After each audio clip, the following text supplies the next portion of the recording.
Hi friends, welcome back to Birlas Parvai. இந்த மாதிரி ரீசெண்டாக ஒரு ஷார்ட்ஸ் வந்து நான் போட்டிருந்தேன், ஒரு காரை டெலிவரி எடுக்கிற மாதிரி. ஸோ அதுக்கு நிறைய கொஸ்டின்ஸ் வந்து என்ன அப்படின்னா, நீங்கள் வந்து இந்த காரை வாங்கிட்டீங்களா அப்படின்னு சொல்லி, அது போக நிறைய பாசிட்டிவ் நெகட்டிவ் கமெண்ட்ஸ் வந்து இருந்தது. ஸோ அந்த ஒரு காரு தான் இன்னைக்கு நம்ம கூட இருக்குது. எம்ஜியோட காமெட் வெஹிக்கிள் தான் நம்ம எடுத்துகிட்டு வந்திருக்கோம்.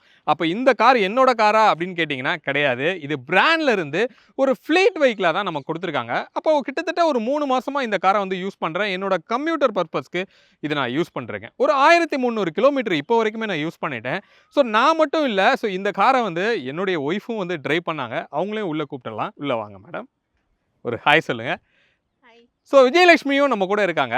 அப்போ இந்த காரை ஒரு பிகினர்னு கூட அவங்கள சொல்லலாம். ஸோ ஒரு பிகினராக ஓட்டியிருக்காங்க. அவங்களும் வந்து ஒரு சிட்டி பர்பஸ்க்கு ஓட்டும் போது இந்த காரை பற்றி என்ன ஃபீல் பண்ணுறாங்க அப்படிங்கிறதையும் ரொம்ப டீட்டெயில்டாக டிஸ்கஸ் பண்ண போகிறோம். ஏன் அப்படின்னா இந்த காரை வந்து ஒரு செகண்ட் காராக ஒரு ஃபீமேல் டிரைவராக யூஸ் பண்ணுறதுக்கு அதிகமான வாய்ப்பு இருக்கும் அப்படிங்கிறது தான் நம்ம நிறையா கேள்விப்படுறோம். அப்போ அவங்களோட ஃபீட்பேக்கையும் நம்ம வாங்கலாம். ஸோ வீடியோக்குள்ளே போகலாம். வீடியோக்குள்ளே போகிறதுக்கு முன்னாடி நம்ம சேனலை இன்னும் நீங்கள் சப்ஸ்கிரைப் பண்ணல அப்படின்னா சப்ஸ்கிரைப் பண்ணிக்கோங்க. பக்கத்தில் இருக்க பெல் பட்டனை கிளிக் பண்ணிக்கோங்க. அப்போ தான் நாங்கள் போடுற எஃபர்ட் உங்களை வந்து ரீச் ஆகும். இப்போ வீடியோக்குள்ளே போகலாம்.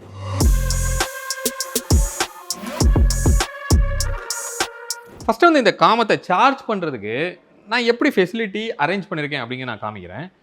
நீங்கள் இங்கே வரலாம். ஸோ இப்போ ஆல்ரெடி சார்ஜ் ஆகிட்டுருக்கு. இங்கே கீழே வந்தோன்னா ஸ்டெப்ஸுக்கு அடியில் இங்கே ஒரு ப்ளக் பாயிண்ட் வந்து நான் கொடுத்துருக்கேன். உங்களுக்கு தெரியுது அப்படின்னு நான் நினைக்கிறேன். ஒரு 15 ஆம்ஸில் ஒரு ப்ளக் பாயிண்ட் வந்து இருக்குது. அதோட சேர்த்து ஒரு எம்சிபி வந்து கனெக்ட் பண்ணியிருக்கோம். இன் கேஸ் ஆஃப் எமர்ஜென்சிக்கு அந்த எம்சிபி ஆட்டோமேட்டிக்காக ட்ரிப் ஆயிரும். ஸோ இதில் இருந்து லைன் நேராக எங்கே போகுது அப்படின்னா என்னோட இபி ரூமுக்கு தான் வந்து இங்கே போகுது. அந்த இபி ரூமுக்குள்ளே போய் பார்ப்போம் எப்படி கனெக்ட் ஆகிருக்குன்னு. அந்த லைன் வந்து இங்கே நமக்கு உள்ளே வர்றது நமக்கு தெரியுது. ஸோ இதை டேரெக்டாக நம்ம என்ன பண்ணியிருக்கோம்னா இந்த மெயினில் வந்து அப்படி கனெக்ட் பண்ணியிருக்கேன். அந்த 3 லைனுமே எர்த்தை வந்து தனியாக காமன் எர்த்தில் வந்து நான் கொடுத்துருக்கேன். அதுபோக பாசிட்டிவ் அண்ட் நெகட்டிவ் வந்து நம்மளோட மெயின் பாக்ஸுக்கு வந்து உள்ளே போகுது. அதாவது மீட்டரோட சேர்த்து கனெக்ட் ஆகிருக்கிற அந்த மெயின் பாக்ஸுக்கு வந்து அது போகுது. அப்போ நமக்கு தேவையானது என்ன அப்படின்னா ஒரு 15 ஆம்ப் ப்ளக்கு மட்டும் நமக்கு இருந்தால் போதும் இந்த காமெட்டை சார்ஜ் பண்ணுறதுக்கு. இப்போ சார்ஜ் ஆகிருக்கு. அது எவ்வளோ ஆகிருக்குங்கிறத நான் காமிக்கிறேன். ஸோ ஓப்பன் பண்ணி நான் உங்களுக்கு காமிக்கிறேன். இங்கே வந்து சார்ஜிங் அப்படின்னு சொல்லி இருக்குது. இப்போ நமக்கு வந்து ஆல்மோஸ்ட் வந்து பார்த்தீங்க அப்படின்னா 100% வந்து சார்ஜ் ஆக போகுது. 99 ஆகிருக்கு. 198 வந்து ரேஞ்ச் இருக்குது. ஸோ இப்போ நம்ம நிறைய ட்ரைவ் பண்ண போகிறோம் இன்றைக்கி. நம்மளோட ஷூட்டுக்கெலாம் இந்த காரை எடுத்துகிட்டு போக போகிறோம். ஸோ ட்ரைவ் பண்ணும்போது சிட்டிக்குள்ளே எவ்வளோ சார்ஜ் குறையுது, எவ்வளோ ரேஞ்ச் வந்து நமக்கு இன்னும் இருக்குங்கிறதையும் இந்த வீடியோவில் கம்ப்ளீட்டாக உங்களுக்கு டெஸ்ட் பண்ணி காமிக்கிறேன். விஜய், இப்போ நம்ம நீ கார் ஓட்ட பழகினது நம்மளோட i10ல் தான் நீ பழகின. அப்போ அதில் வந்து ஒரு மேனுவல் கியர் பாக்ஸ் இருக்கிறது தான். அதில் ஒன்று கியர் இருந்தது, கிளச் இருந்தது. ஸோ அதோட ஸ்ட்ரகிள்ஸ் வந்து நிறையா இருந்தது. இப்போ இந்த காமெட் ஓட்டுறதுக்கு உனக்கு எந்த அளவுக்கு ரிலாக்ஸ்டாக இருந்தது? அதான் நீங்கள் சொன்ன மாதிரி ஆக்சுவலாக அதில் கியர் வந்து இருந்தது, அதில் கிளச்சும் இருந்தது. இப்போ அது இல்லை அப்படிங்கிறப்போ நம்ம வந்து ஜஸ்ட்டு ஸ்டியரிங் மட்டும் கண்ட்ரோல்டாக இருந்தால் போதும், நம்ம நல்லாவே ட்ரைவ் பண்ண முடியுது. ரொம்ப ஈஸி டு ட்ரைவாக இருக்குது இந்த வெஹிக்கிள். இப்போ ஸ்லோப் அப்படின்னு நம்ம எடுத்துட்டோம்னா ஒரு மேனுவல் காரில் நீ ரொம்ப ஸ்ட்ரகிள் ஆகி ஓட்டுற மாதிரி இருந்தது. இல்லை ஒரு பெரிய காராக இருந்தால் கூட கொஞ்சம் டிராஃபிக்கான இடத்துல ஒரு டஃப்பாக இருந்திருக்கும். பட் இந்த காமெட் வந்து உனக்கு ஸ்லோப்பில் எப்படி சப்போர்ட் பண்ணிச்சு? ஆக்சுவலாக i10ல வந்து நம்ம ஸ்லோப்பில் நம்ம ஏற்றும் போது ஊடாலே வந்து பாதியில் ஸ்டாப் ஆயிரும். இப்போ இதில் வந்து அந்த மாதிரியாக எதுவும் இல்லை. இப்போ சப்போஸ் நம்மளால் ஆக்சிலேட்டர் கொடுக்க முடியலனாலுமே அது அதே இடத்துல பொசிஷனில் அப்படியே நிற்கிது. நம்ம அடுத்த ஆக்சிலேட்டர் இன்க்ரீஸ் பண்ணதும் அது வந்து மூவ் ஆயிடுது வண்டி. ஸோ அதனால் வந்து ஈஸியாக இருந்தது. ஸ்லோப்பில் ஏற்றுறதுக்கு, யூ டர்ன் போடுறதுக்கு எல்லாத்துக்குமே வந்து ரொம்ப ஈஸியாக இருக்குது. ஓகே, இப்போ நீ சிட்டிக்குள்ளே ஓட்டியிருப்ப, ஒரு டிராஃபிக்கான இடத்துல கூட இந்த காமெட் நீ ஓட்டினேன். அதோட எக்ஸ்பீரியன்ஸ் வந்து உனக்கு எப்படி இருந்தது? ரொம்ப ஈஸியாக தான் இருந்தது. நம்ம ஜஸ்ட்டு சைட் மிரர் மட்டும் பார்த்துட்டு ஃபோக்கஸ் பண்ணி நம்ம ஓட்டினா ஓகே வந்தது. அண்ட் தென் இப்போ சிக்னலில் நம்ம ஸ்டாப் பண்ணும்போது அப்படின்னா நம்ம வந்து ரொம்ப பதட்டமடைய தேவையில்லை. நம்ம வந்து ஜஸ்ட்டு அதை காலை நம்ம எடுத்துட்டோம் அப்படின்னாலே வண்டி வந்து அப்படியே ஸ்டாப் ஆயிடுது. வண்டி பின்னாடியோ முன்னாடியோ வந்து மூவ் ஆகுறது கிடையாது. ஓகே, இப்போ ஸ்ட்ரகிள் அப்படின்னா இந்த காமெண்ட்ல நீ என்ன சொல்லுவ? ஆக்சுவலாக ஸ்ட்ரகிள்னு பார்த்தோம் அப்படின்னா எனக்கு இந்த ஹார்ன் வந்து ஃபர்ஸ்ட் யூஸ் பண்ணும்போது ரொம்ப ஹார்டாக இருந்தது. ரொம்ப ப்ரெஸ் பண்ணி அமுக்கி ஹார்ன் பண்ணால் மட்டும்தான் அதில் சவுண்டு வந்தது. இல்லாட்டினா ஹார்ன் சவுண்டே எனக்கு வரல. அது கொஞ்சம் கஷ்டமாக இருந்தது. மற்றபடி வந்து எனக்கு சீட் வந்து ரொம்ப ஹைட்டாக இருக்கிறதுனால ரோடு முன்னாடி பார்க்குறதுக்கு வந்து ரொம்ப ஈஸியாக இருக்குது. இதில் நம்ம i10ல வந்து ரொம்ப ஏதோ கீழே உட்காந்து ஓட்டுற மாதிரி இருக்கும், சும்மா ஜட்ஜ் பண்ணிகிட்டே ஓட்டுற மாதிரி தான் இருக்கும். இதில் வந்து கொஞ்சம் நல்லாவே நமக்கு வந்து ரோடு தெரியுது, விசிபிளாக இருக்குது. ஸோ அதனால் அது வந்து ப்ளஸ்ன்னு சொல்லலாம். இப்போது கோ பேசஞ்சர் சீட்லேயும் உட்காந்து நீ ட்ராவல் பண்ணியிருக்கேன். இன்ஃபேக்ட் நம்ம வந்து டோட்டல் ஃபேமிலியே கூட இதில் ட்ராவல் பண்ணியிருக்கோம். பின்னாடி கூட பாப்பா உட்காந்துருந்தா, நம்ம பப்பு கூட உட்காந்துருந்தது. ஸோ அப்படி அந்த கம்ஃபர்ட்டை நீ எப்படி ஃபீல் பண்ணுற? ஆக்சுவலாக இந்த கார் பொறுத்த வரைக்கும் எனக்கு இன்னும் டிரைவர் சீட்டு தான் வந்து கம்ஃபர்டபுளாக இருக்குது. மற்றபடி இங்கே சைடில் நம்ம உட்காந்தோம் அப்படின்னா ஏதோ ரொம்ப மேலே இருக்கிற மாதிரி இருக்குது. அது டிரைவருக்கு மேபி அது கம்ஃபர்டபுளாக இருக்கலாம். பட் ஆனால் கோவா நம்ம உட்காரும்போது வந்து காலை ரொம்ப இப்படி தூக்கி வச்சுட்டு உட்காந்துருக்கிற மாதிரி கொஞ்சம் அன்கம்ஃபர்டபுளாக இருக்குது. அதுவும் பின்னாடி வந்து ரொம்பவுமே ஏர் சர்க்குலேஷன் கிடையாது, நமக்கு அங்கே விண்டோ ஆக்சஸ் கிடையாது. ஸோ அதனால் ரொம்ப அப்படியே மூச்சு முட்டுற மாதிரி ஏசி வந்து ஃபுல்லாக வருதா என்னங்கிறது நமக்கு இதாக இருக்குது. ஸோ அதில் வந்து கொஞ்சம் கஷ்டமாக இருந்தது. பட் ஆனால் நமக்கு ஒரே ஆள் வந்து இந்த வெஹிக்கிளை நம்ம எதுவும் ஸ்கூலுக்கோ இல்லை ஆஃபீஸ்க்கோ நம்ம எடுத்துகிட்டு போகிறோம் அப்படின்னா ரொம்ப நல்ல வெஹிக்கிள். ஆக்சுவலாக நம்ம டிரைவ் பண்ணுறதுக்கு ஈஸியாக இருக்குது. அது ஒரு ஒரு ஆள் மட்டும் போகணும் அப்படின்னா நல்ல வெஹிக்கிள் இது. மேபி கோ பாசஞ்சரா ஒரு குழந்தைய இங்க உட்கார வச்சுக்கிறேன் அப்படினா கூட அது வந்து ஓகே. அதாவது முன்னாடி சீட்ல வந்து ஓகே, பின்னாடி வந்து உட்கார்றவங்க கொஞ்சம் ஸ்ட்ரகிள் பண்ணி தான் உட்கார்ற மாதிரி இருக்கு. ஜஸ்ட் 2 பேர்னா ஓகேவா போயிட்டு வரலாம். நம்ம பக்கத்துல சிட்டிக்குள்ள நம்ம போயிட்டு வந்தோம் அப்படின்னா ரொம்ப நல்ல வெஹிக்கிள் ஆக்சுவலா. இப்போ இந்த கார் வந்து ஒரு 80 கிலோமீட்டர் ஸ்பீட் கூட போகும். அப்போ அந்த மாதிரி ஒரு ஹை ஸ்பீட்ல ஆஃப் கோர்ஸ் நான் டிரைவ் பண்ணியிருக்கேன் உங்களை உட்கார வச்சு. ஸோ அப்போ என்ன மாதிரி ஒரு ஃபீல் வந்து உங்களுக்கு இருக்கு? ஆக்சுவலாக டிரைவராக நான் வந்து ரொம்ப ஹைவேஸில் போகல, சிட்டிக்குள்ளே தான் நான் ஓட்டுறேன். ஸோ அதனால் அந்த 80 ஸ்பீடில் நான் போனதில்லை. இப்போ உங்களோட வரும்போது நான் அங்கிட்ட உட்காந்துருக்கும் போது நீங்கள் ஸ்பீடாக போகும்போது வண்டி வந்து கொஞ்சம் அப்படியே ஒரு மாதிரி ஜர்க் ஆகிற மாதிரியோ இல்லை ஒரு நமக்கு வந்து ஒரு ட்ரௌசினஸ் க்ரியேட் பண்ணுற மாதிரியோ அந்த ஃபீல் வந்து இருந்தது. பட் மேபி டிரைவருக்கு அந்த ஃபீல் இருந்திருக்காதுன்னு நினைக்கிறேன் நான். ஓகே, மேபி ரீசன் வந்து இப்போ நமக்கு ஹைட்டாக இருக்குது, இப்போ பாடி ரோல் வந்து அதிகமாக இருக்குது. அப்போ கூட உட்காந்துருக்கிறவங்க என்னன்னா நீங்கள் 80 போய் கட் பண்ணிங்கன்னா இந்த ஹைட்டு வீலோட சைஸ்மே சின்னது. ஸோ அப்படி இருக்கும்போது என்ன ஆகுதுன்னா அப்படி நம்மள ரொம்ப பாடி ரோல் பண்ணும்போது அவங்களுக்கு வந்து அந்த வாமிட்டிங் சென்சேஷன் இருக்கிறவங்களுக்கு இப்போ டிராவல் நிறைய பேருக்கு ஒத்துக்காது. அந்த மாதிரி பீப்புளுக்கு டெஃபினட்டாக அந்த சென்சேஷன் வரும். பட் அவங்களுக்கு அந்த ப்ராப்ளமும் இருக்கு. ஸோ அதனால அந்த ஒரு மாதிரியான அந்த ட்ரௌசினஸ் வந்து வருது அப்படின்னு சொல்லி சொன்னாங்க. இன்ஃபேக்ட் என்னோட பொண்ணோட ஃபீட்பேக்குமே வந்து அந்த மாதிரி ஹை ஸ்பீடில் போகும்போது பின்னாடி உட்காரும் போதும் அவங்க வந்து பாடி ரோல் அதிகமாக இருக்கிறதுனால ஒரு டிஸ்கம்ஃபர்ட் இருக்கு அப்படிங்கிற மாதிரி தான் அவங்களோட ஃபீட்பேக்கும் இருந்தது. இப்போ இந்த காரோட கம்ஃபர்ட் அண்ட் டிரைவபிலிட்டி பற்றி நம்ம பேசலாம். ஏன்னா நான் சொன்ன மாதிரி நேற்று நாங்கள் ஸ்டார்ட் பண்ணி இன்னைக்கு வரைக்கும் நாங்கள் ஓடிட்டுருக்கிறோம். அதாவது ஷூட்டுக்கு போகிற எல்லாமே வந்து இதில் தான் போயிட்டுருக்கேன். ஒரு 1450 கிலோமீட்டர் வந்து இப்போ வரைக்கும் வந்து ரீச் ஆகிருக்கு. நேற்று நான் ஸ்டார்ட் பண்ணும்போது 100% ஸ்டார்ட் பண்ணேன். இப்போ எனக்கு 36% இருக்குது. பட் இந்த ரேஞ்சை பற்றி நம்ம எண்டில் நான் வீட்டில் ரீச் ஆனதுக்கப்புறம் நான் சொல்கிறேன். ஓகே, இப்போ டிரைவபிலிட்டி அப்படின்னு நம்ம பார்த்தோம் அப்படின்னா ஈகோ மோடில் தான் நான் மோஸ்ட்லி யூஸ் பண்ணுறேன். ஸ்போர்ட்ஸ் மோட் வந்து யூஸ் பண்ணல. ரீசன் வந்து என்ன அப்படின்னா ஸ்போர்ட்ஸ் மோடில் அஃப்கோர்ஸ் ரொம்ப பவராகவே இருக்குது. பிரேக்கிங் வந்து அந்த ஸ்போர்ட்ஸ் மோடுக்கு ஏற்றாப்புல ஒரு எஃபிஷியண்ட்டாக இருக்கான்னு கேட்டால் கொஞ்சம் டவுட்டு தான். அதுவும் நீங்கள் ரீஜெனரேட்டிவ் மோடை ரொம்ப லோவாக வச்சுட்டு நீங்கள் ட்ரைவ் பண்ணீங்க அப்படின்னா அந்த பிரேக்கிங்கோட எஃபிஷியன்சி கொஞ்சம் கம்மியாக இருக்குது. ஈகோ மோடு ரொம்பவே கம்ஃபர்டபுளாக இருக்குது அப்படின்னு சொல்லலாம். ஏன்னா நமக்கு சிட்டிக்குள்ளே அதுக்கு மேலே நமக்கு வந்து பவர் தேவைப்படாது. அப்போ இதோட ஹை ஸ்பீட் அப்படின்னு நம்ம பார்த்தோம்னா அஃப்கோர்ஸ் 80 வந்து ரொம்ப ஈஸியாக வந்து ரீச் ஆகுது. ஏன்னா இது ஈவி அப்படிங்கிறதுனால டெஃபினட்டாக அந்த மோட்ரு வந்து நல்லாவே சப்போர்ட் பண்ணுது அப்படின்னு சொல்லலாம். 80 வந்து அசால்ட்டாக ரீச் ஆகுது. அப்போ அந்த 80 ஸ்டெபிலிட்டி எப்படி இருக்குது அப்படின்னு கேட்டோன்னா இது வந்து ஒரு நல்ல டால் பாய் தான் ஆக்சுவலாக. ஸோ இன்னொன்று உங்களுக்கு லென்த் ரொம்ப கம்மியாக இருக்குது, வீல் பேஸ் வந்து ரொம்ப கம்மியாக இருக்கிறதுனால ஒரு சின்ன இல்லை நல்லாவே ஒரு இன்ஸ்டெபிலிட்டி வந்து நமக்கு ஃபீல் பண்ண முடியுது ஹை ஸ்பீடில். நான் சொல்கிறது ஒரு 80 நீங்கள் போகிறீங்க அப்படின்னா நீங்கள் ஸ்டேரிங் அப்படி கட் எடுத்திங்கன்னா ஏதோ டாப்பிளாக போகிற மாதிரி ஒரு பாடி ரோல் வந்து நல்லா நம்மளால் ஃபீல் பண்ண முடியுது. பட் 40 to 50 அப்படிங்கிறது ஒரு சேஃபான ஸ்பீட் அப்படின்னு சொல்லி இந்த காமெண்ட்டுக்கு வந்து நம்மளால் சொல்ல முடியும். ஓகே, அப்போ டிரைவபிலிட்டி பவர்ஃபுல்லாகவும் இருக்குது. ஹை ஸ்பீடில் நான் சொன்ன மாதிரி அந்த ஒரு சேஃப்டிங்கிறது கொஞ்சம் நம்ம ரொம்ப கேர்ஃபுல்லாக நம்ம ஹேண்டில் பண்ணோம். ஓகே, அப்போ சிட்டிக்கு நீங்கள் சின்ன ரோடில் போகிறதுக்கும் சரி, நீங்கள் அப்படியே கட் பண்ணி போகிறதுக்கும் ரொம்பவே வந்து கம்ஃபர்டபுளாக இருக்குது அப்படின்னு சொல்லலாம். கூட வர்றவங்களுக்கு என்னெல்லாம் கம்ஃபர்ட் இருக்குன்னா ஏற்கனவே நான் என்னோடய ஒய்ஃப் சொன்ன மாதிரி தான். நீங்கள் சட்டிலான ஸ்பீடில் ஒரு 40 to 50 போய் கட் பண்ணாமல் ஓட்டினீங்கன்னா ஓகே. பட் அதுக்கு மேலே இருக்கும்போது அவங்க இங்கே உட்காந்துருக்கும் போது என்ன ஆகுதுன்னா பாடி ரோல் அதிகமாக இருக்கனால அவங்களுக்கு ஒரு ட்ரௌசினஸ் வந்து கிரியேட் ஆகுது அப்படி சொல்கிறாங்க.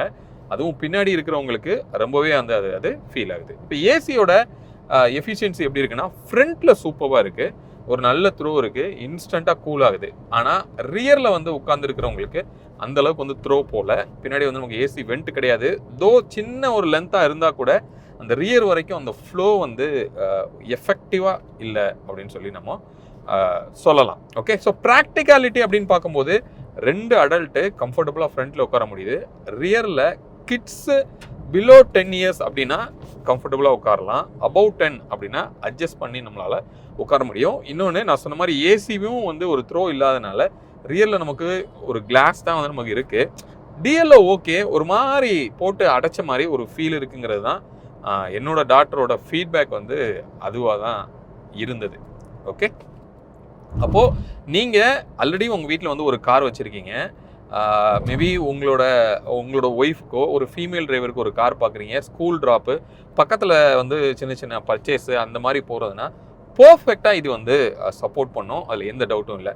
அப்போ நீங்கள் இதை ஃபஸ்ட்டு காராகவே நீங்கள் வச்சுக்க போகிறீங்க அப்படின்னா நீங்கள் லாங் போகிறதுக்கு இந்த காரில் வாய்ப்பு கிடையாது.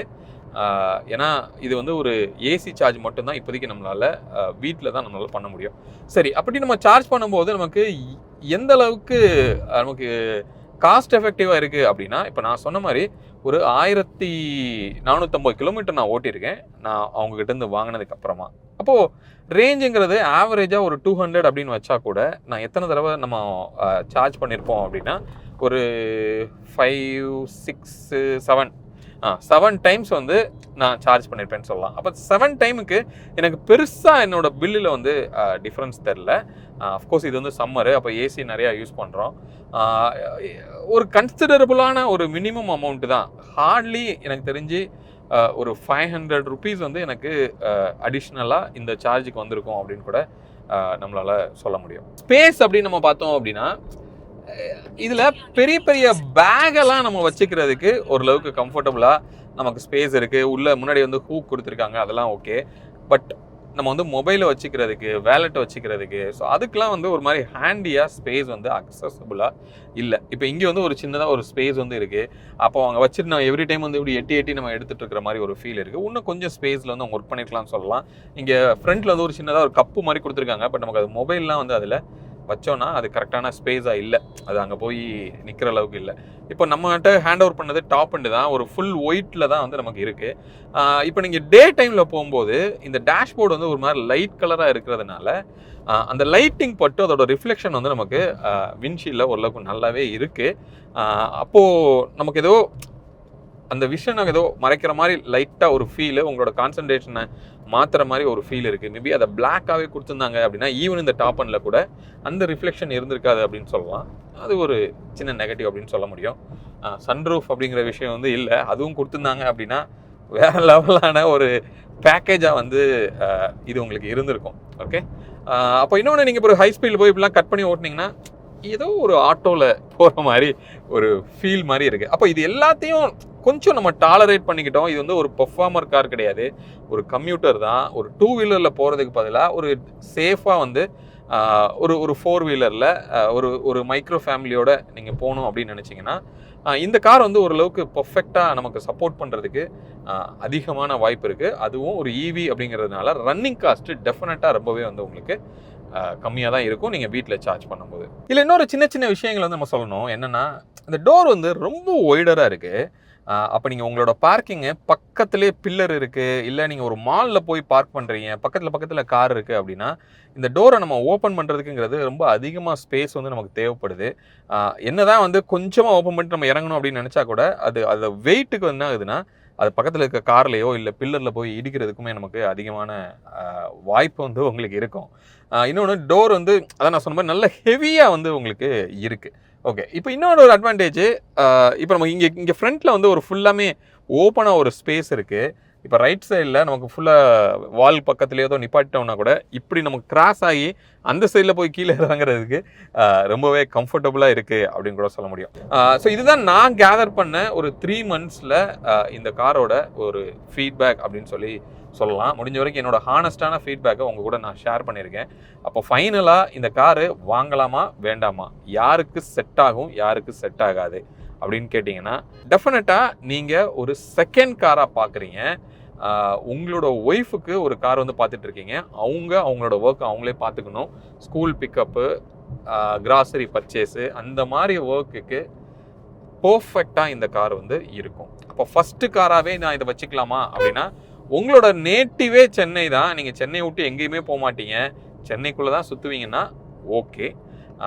அதர்வைஸ் ஃபர்ஸ்ட் காரை இதை வச்சுக்கிறது அப்படிங்கிறது நீங்கள் கொஞ்சம் லாங் கூட இதில் கண்டிப்பாக போக முடியாது. ஏன்னா ஒரு 70 to 80 நம்ம டச் பண்ணி போகும்போதே நமக்கு ஒரு மாதிரி இன்ஸ்டெபிலிட்டி ஹைவேல வந்து உங்களுக்கு இருக்கும். இன்னொன்று ரேஞ்ச் அப்படிங்கிறதும் உங்களோட ரெக்வயர்ட் ரேஞ்சுக்குள்ளே அது வராது. ஓகே, இது ரொம்ப எக்ஸ்பென்சிவாக இருக்கே அப்படின்னு நீங்கள் கேட்கலாம். இது வந்து மேபி இதை கம்பேர் பண்ணும்போது நமக்கு டியாகோவே நமக்கு கிடச்சிருமே அப்படின்னா அஃப்கோர்ஸ் ட்ரூ தான். ஸோ டியாகோ அப்படிங்கிறது அது ஒரு ப்ராப்பர் கார் அப்படின்னு சொல்லலாம். இது வந்து ஒரு டிஃப்ரெண்ட்டான ஒரு காரு. நீங்கள் ரோட்டில் போகிறீங்க அப்படின்னா அத்தனை பேரும் டெஃபினட்டாக அவங்கள பார்ப்பாங்க. அந்தளவுக்கு ஒரு அட்ராக்ஷனாக இருக்குது. மற்றவங்கள விட நான் கொஞ்சம் மாற்றி இருக்கணும் அப்படின்னு நீங்கள் நினச்சிங்கன்னா இந்த காரை வந்து பர்ஃபெக்டாக வந்து உங்களுக்கு சூட் ஆகும் அப்படின்னு சொல்லலாம். ஃப்ரெண்ட்ஸ், இப்போது 2 நாள் வந்து இந்த கம்ப்ளீட்டாக இந்த என்ஜி காமெட்டை நம்மளோட ஷூட்டுக்கு ஃபுல்லாக நான் யூஸ் பண்ணியிருக்கேன்.